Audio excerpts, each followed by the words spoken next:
What is up, YouTube? HPJ here, and I hope you guys are doing well. It is definitely time to talk Harpie, and it's definitely time to talk about some things that I want to clear up and just kind of make known. Because as a Yu-Gi-Oh player and as someone who's made content for the Harpie archetype for over 15 years, and has played Yu-Gi-Oh for more than 15 years, I really want a clear understanding from players about what's really going on in the game, because for years we've seen Harpie, you know, through the beginning into current situation.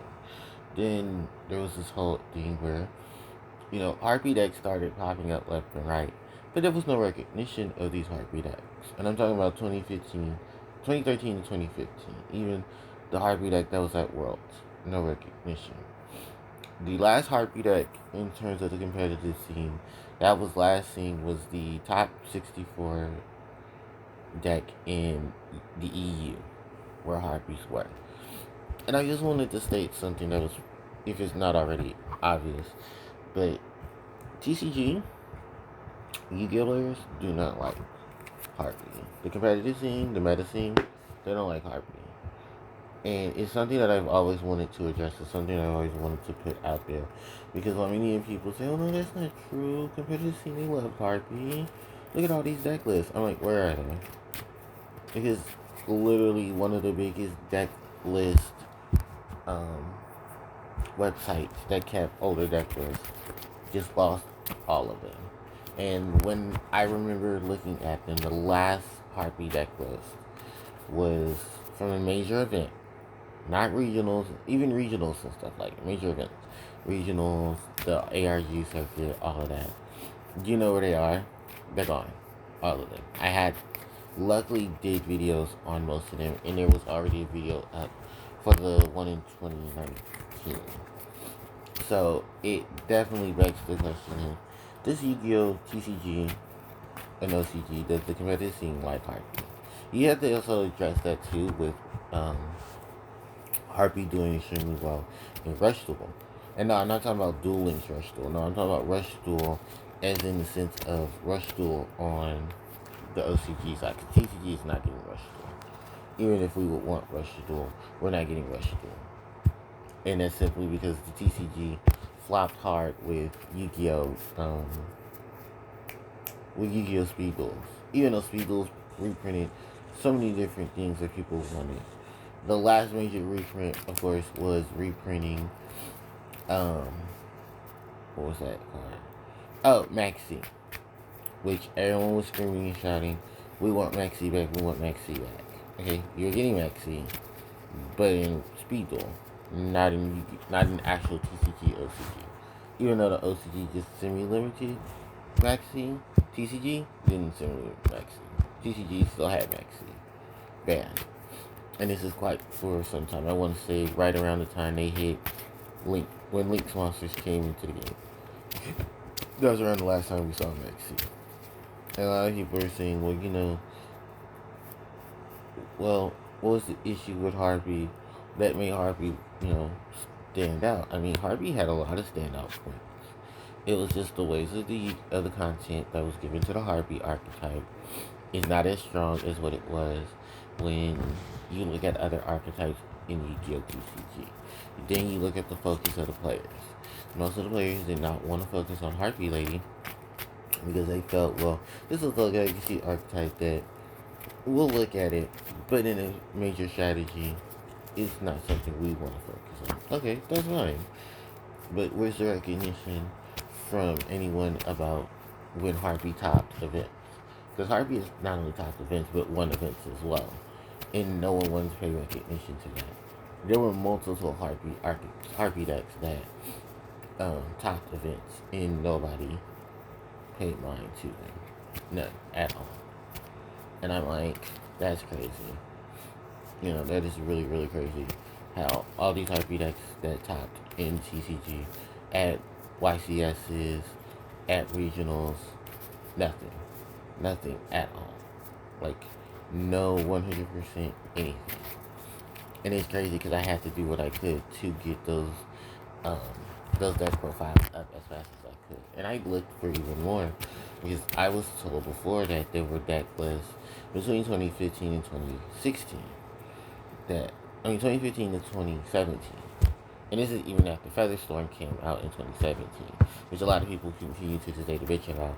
But it's let's be real, it's not Harpy using Featherstorm. It's Raziel with Castell in the main deck, in the extra deck, going for the Seed Summon, and setting up with that monster to play Harpy's Featherstorm. Which essentially was because, remember, the last competitive Winged Beast deck to play it was Flip. And then before that was Tri-Brigade. That used Harpy Conductor because of the link setup that they have. And then after that, what other mention of Harpy's Featherstorm was just, and Harpy decks. Because Winged Beast, because no one wanted to run a Winged Beast in their deck. So the archetype that is specifically meant for ran it.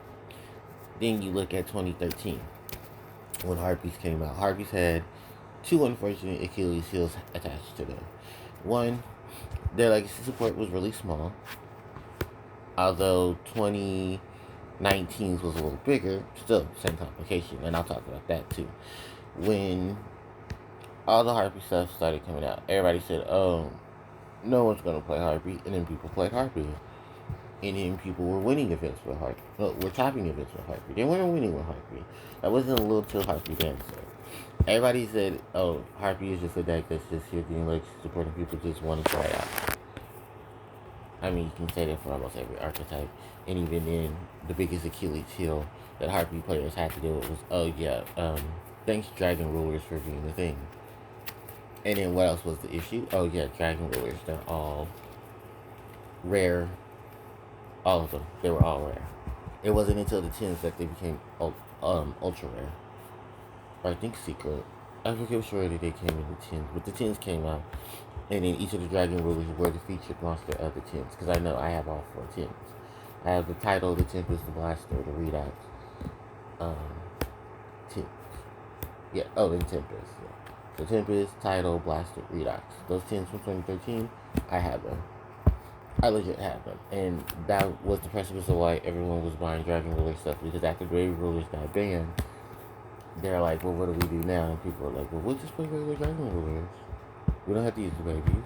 Which they didn't. And Dragon Rulers, even after winning the Worlds, still top. It was so crazy, though, because it was like everything that you would want in a standing ovation for Harpy got overshadowed because Dragon Ruler. I remember someone was in a Discord with me, and it's like, it's nice that you celebrate the anniversary of your favorite archetype getting support when they did, but unfortunately, it's overshadowed by the fact that all the Dragon Rulers were together. And mind you, the OCG did not give the Dragon Rulers the same treatment in Tachyon for the OCG version. They were separated. Like, some of them, the babies were in a special pack, the big ones were in a pack on their own with the rest of the stuff. What you can imagine is like, damn, if there were no Dragon Rulers, would Harpy have done well? I mean, look at Amazonas, and that was another archetype Maya herself used. And look how much support they got all at once. A major wave of support, by the way. And still, what overshadowed? What was the issue? Harpy couldn't get that support. Even funnier enough, though, because when you look at that time period, that was Harpy, that was Amazonas during Synchro formats. And Synchro had just majorly became huge because of part of things that were going on at that time. And then that same set was what? Part of Duality? Because Tachyon has Spellbook, Good Judgment, which brought Spellbooks, all 8 Dragon Rulers, Mecha Fantasy Draco set, and then all the Harpy cards.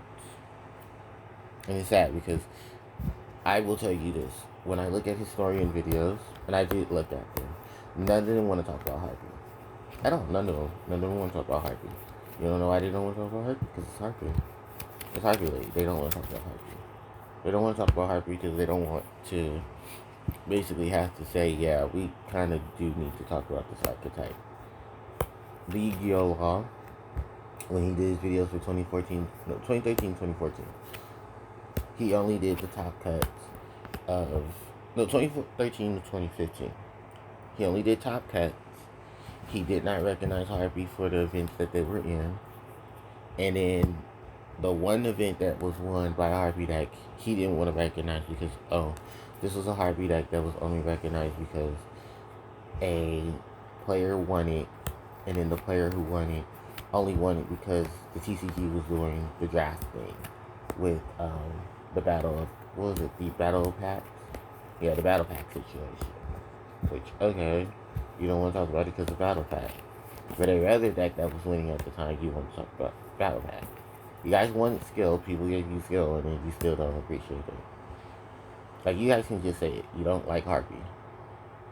TCG players will TCG meta and competitive scene will just never admit that, even though it's the truth.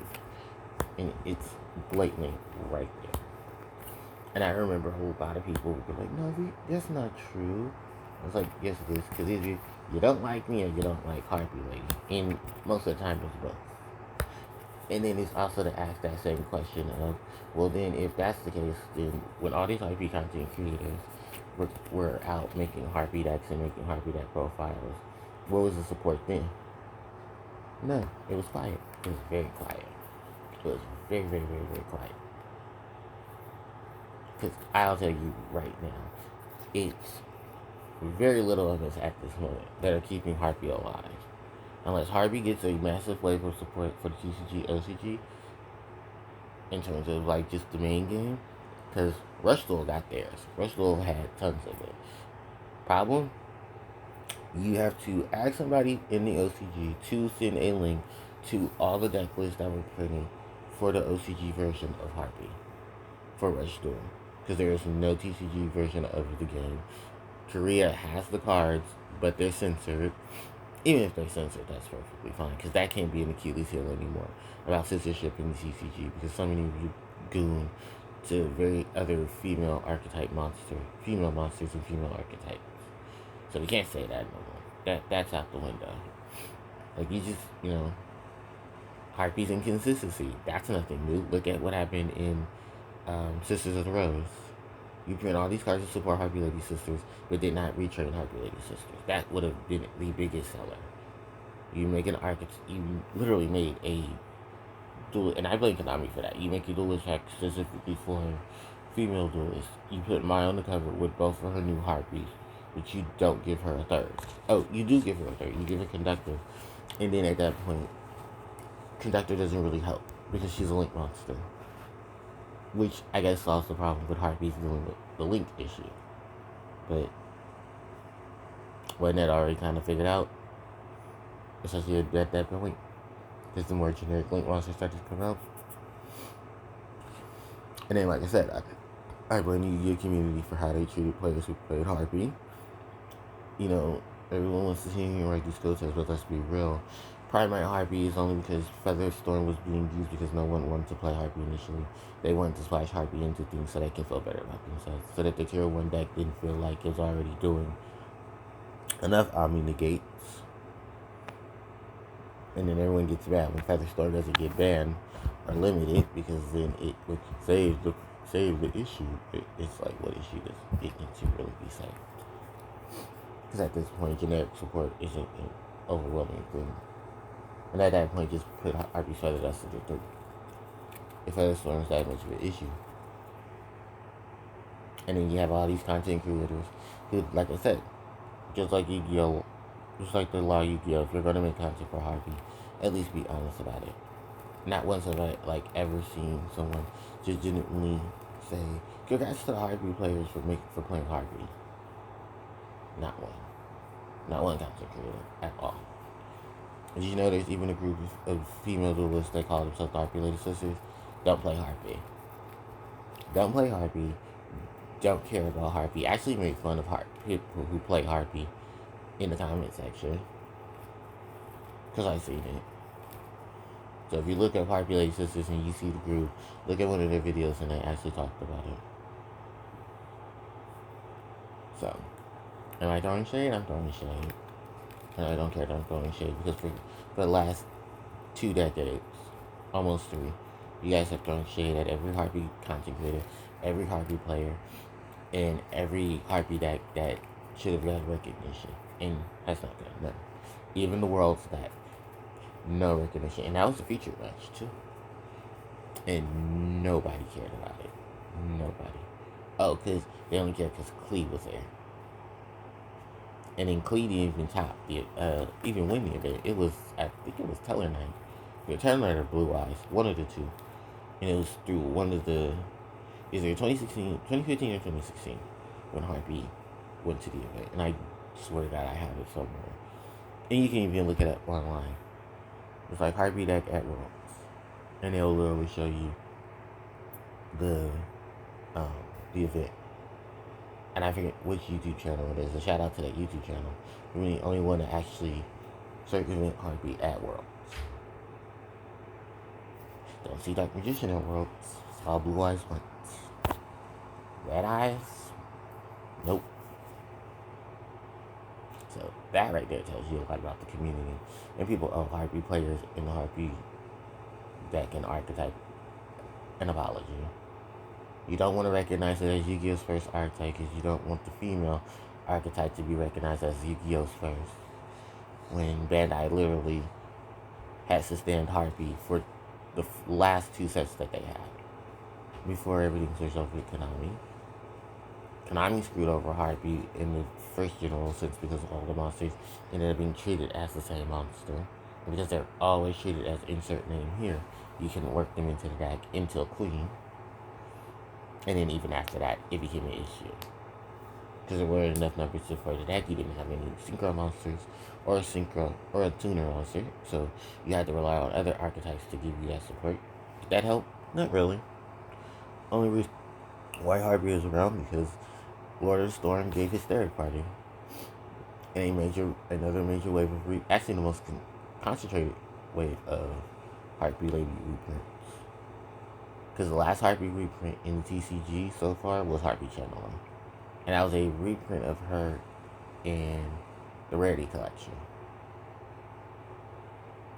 And it was just her. Because Feather Storm was like, I think, 2. Yeah, it was the first of the Rarity Collection. So, call it like it is. So, that's pretty much it, you guys. I'm going to go ahead. I have other things to do, but I do appreciate those who came and watched the video. Also, a big question to ask, too, since I'm already asking. I'll ask in the comment section. Name 5 Harpie content creators that have definitely made Harpie content and are still actually making Harpie content to this day. Not like people who made Harpie content and they vanished. No, like consistent Harpie content. Actually, name 10. Actually, no, yeah. Name 10 Harpie content creators. And you can include me. Because I know for a fact that I'm still making content. So, alright guys, I'm going to go ahead and go. Thank you guys so much. Thank you for the support of the channel. And I will catch you guys next time. HCJ, signing out. Take care.